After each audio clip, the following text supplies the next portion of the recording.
I'm Aaron Baker from PhoneDog.com, and the international Samsung Galaxy S4 is in the house. It joins the Sprint review unit, and you know what that means. It's time for a 30-day challenge.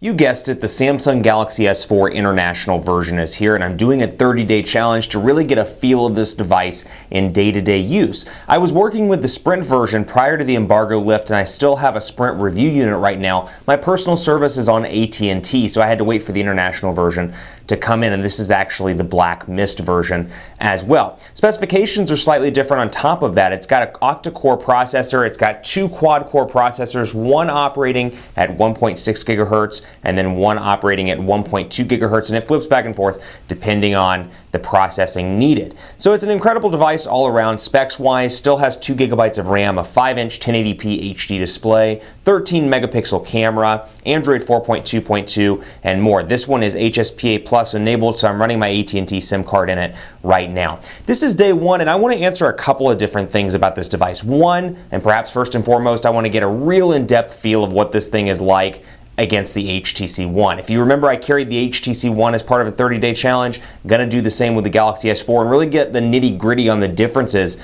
between those two flagship Android smartphones. I also want to see how fast this one is in comparison to the US version. So if you're watching at least the first couple of days of this 30-day challenge, you want to take a look at it because I'm going to do kind of a review of sorts of the international version within the 30-day challenge. We'll talk about the octa-core processor speed. We'll talk about some of the differences between the international version and the US version, such as a darker dialer as opposed to the white colors we saw on the US version. I'll cover all of that stuff, some of the differences between the two devices, and I want to see how this works on AT&T. Now, at some point, the AT&T review unit will come, and when that arrives, I'll switch over to the AT&T review unit for the duration of the 30-day challenge. But we're going to put this to the test, so from the camera settings to air view to air gesture, we're going to put it to the test and see how it performs over 30 days of real life usage. In the meantime, tweet me and tell me what you want to see in this 30-day challenge. I'm at PhoneDog_Aaron on Twitter. I'm on Facebook at Facebook.com/HiAaronBaker, and I'm on Google Plus at PhoneDog.com/G+.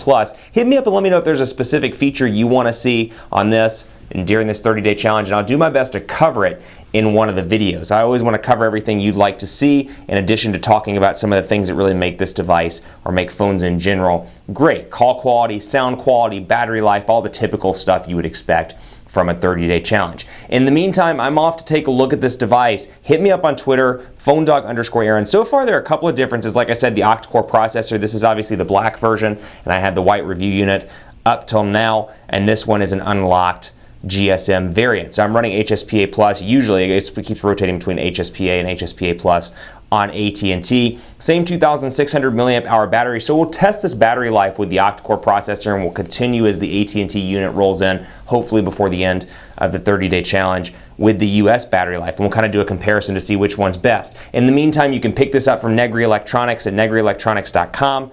and you can get it for about $900. So it is pricey with shipping right now. Hopefully it'll drop at some point in the near future, but otherwise we'll take a look at Watch On and all the differences that make this device an incredible option for a lot of different people. Let me know what you'd like to see, and I'm off to test it in the 30-day challenge of the Samsung Galaxy S4. I'll see you very soon with a video update.